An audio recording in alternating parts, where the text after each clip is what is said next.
Give me 3 to 6 minutes to explain this.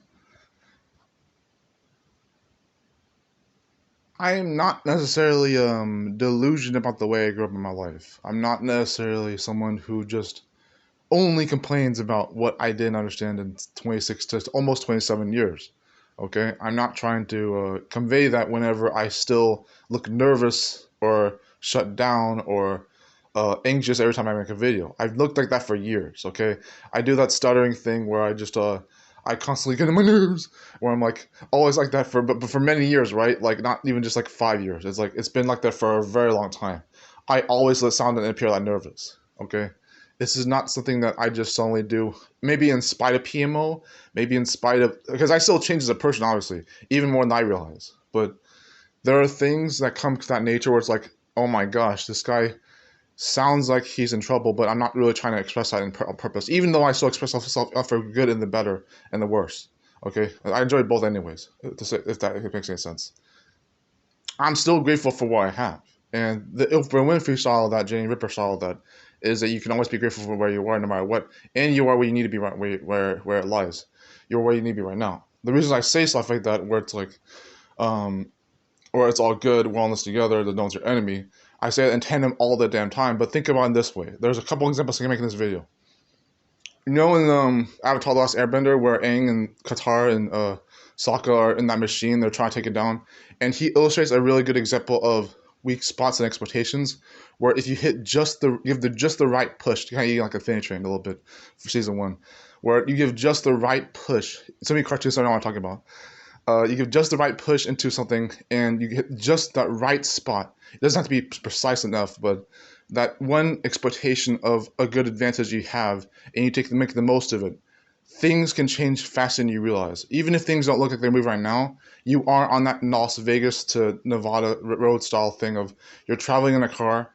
You don't see the desert moving away, but it really is going faster than you realize. And there are things that can change faster than you realize, even if they don't tend to change in your perspective. There are things that they won't look like they're changing at all, and they actually really are. The same applies to life itself. I know it looks, and I was supposed to make a stream about this before. I was going to do it recently. I might still do it for like the Krunger's Explain series. I don't bluff on many of the things I have already changed in my life, or even have yet to in a way that I haven't experienced yet, that will still change for way better than I realize. Okay? I know that there are things that haven't been as appealing for many of a time, but God, they're going to be hard on myself for that even then. This world doesn't owe me anything. But more than that, I know that the world also gives me what I want and then more of it. So who am I to say that maybe it didn't work out the way I thought it would? Where I don't get to understand what accountability really is, what creativity really is, what things like actually being someone who made decisions and did what he wanted, if he ever did either of those things. Alone if I sacrificed for what I thought I needed or wanted to be productive with, wherever productivity really was as well. I don't hold that too hard of a regard.